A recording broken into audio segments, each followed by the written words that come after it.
السلام عليكم. قواعد الفقهية حلقة اللحاد. ونية شرط لسائر العمل، بها الصلاح والفساد للعمل. والنية النيدي شرط وشرط يي شرط أتهي لسائر العمل عمل أوطن أي شرط أتهي عمل لذا دمانتود نيذا شرط بها يذا سبب تيذا أيوة هذي الصلاح هجاجو هذي والفساد فساد كبا للعمل حال عملك أسوجيه صلاحا فساد كبا عملك إنو هجاجو إنو فسادو نيدا أي كحرن تهي قاعدة وقاعدة ليرهذو ومرك الله سو قابيه الأمور بمقاصدها ومعنى هذو يهي الرمه وحي كحريهين قصدك اللو سميو هدي قصدك اللو سميي وهجاكسن يهي الرنتاسي ويهجاكسن تهي إلهي أكتي سنة أجر واللو هلي هديس قصدك اللو سميي وخلدن يهي الرنتاسي وامد هاللوضي إلهي أكتي سنة أجر لوغ مهليو الأمور بمقاصدها وحي كمتهي شنت قاعدو اللي يراهدو أمهات القواعد بل وي أوغوه الرئيسة قاعدة والبا أصل أي ليدهي قاعدة وحا أصل حديث كالنبي صلى الله عليه وسلم إنما الأعمال بالنيات وإنما لكل امرئ ما نوى أعماشو وحي كو أصحذا أو أي كحرنتهي نيوينك روح والبنا وحو نيوذ أمبوليهي الأمور بمقاصدها لبط نعبي علماء كثيريان فقهاء لنعبي كثيريان لنعك عليه علماء كثيريان سيدة ابن رجب كتاب كيسا وكشرحي بكتاب كأربعين كأ إسل الشيخ سيدة كتاب كيسا كشيغيبا وحيليهين روح هدوسا عمل كسي قصد أو غدعن أو كغدعو اسموتسيس أما هالمام كغدعو وهردي عقلي سمجوغن مركا عمل كاسي كسوقات ماله عملكو وقصد إنو كدعو قصد كاسي با علماء وحيليهين وحوليهي لبا فائدو ميدا كوبات تمييز العادة عن العبادة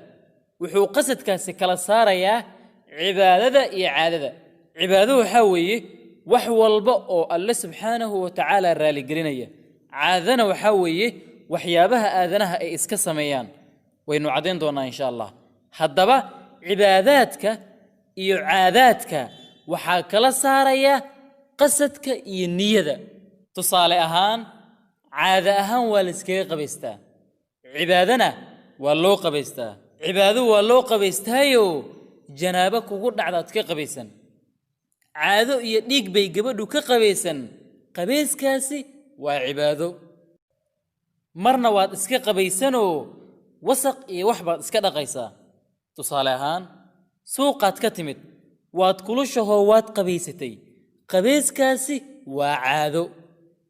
قبيس كاد جنابدا كقبيسانيسي iyo midkaad lahayd waad kulushaho isqabooji maxaa kala saaraya qasadka iyo niyada kala saaraya kaad janaabada ka qabaysanaysay waa qabays kaad isqabooji lahaydna waa qabays haddaba kii aad janaabada ka qabaysanaysay maxaa cibaado ka dhigaya kaad isqabooji lahaydna caado ka dhigaya niyada ka dhigaysa niyada ka dhigaysa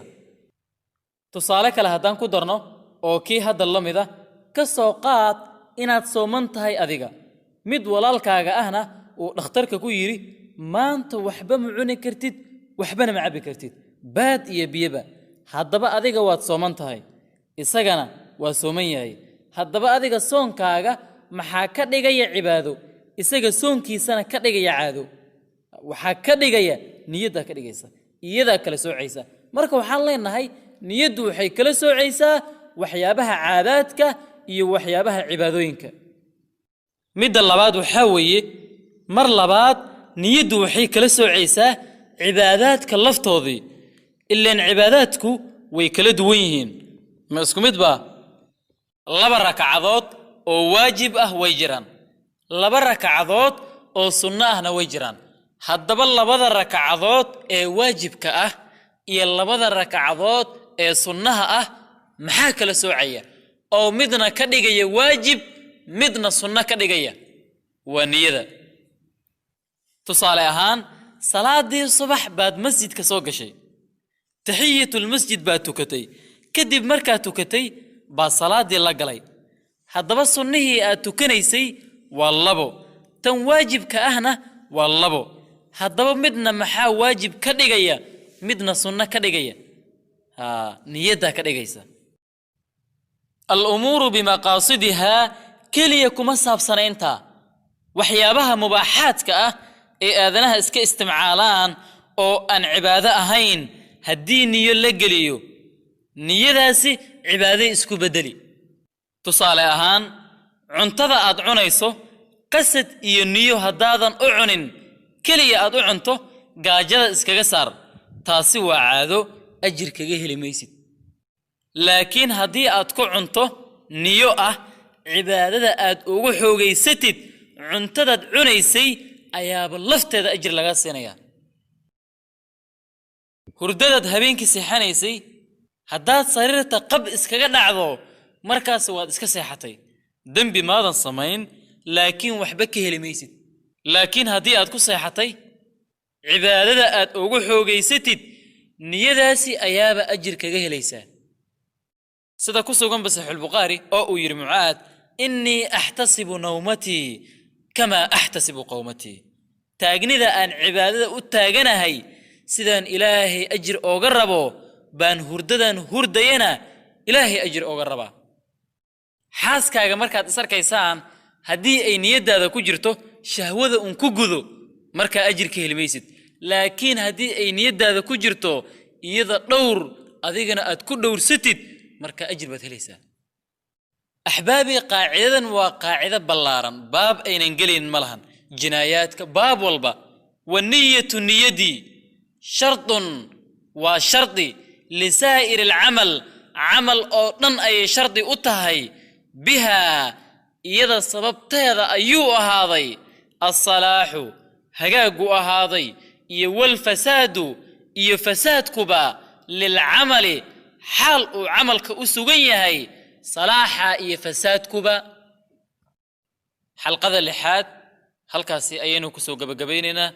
حلقة تضبط الله نوكل ميو والسلام عليكم ورحمة الله وبركاته ونية شرط لسائر العمل بها الصلاح والفساد للعمل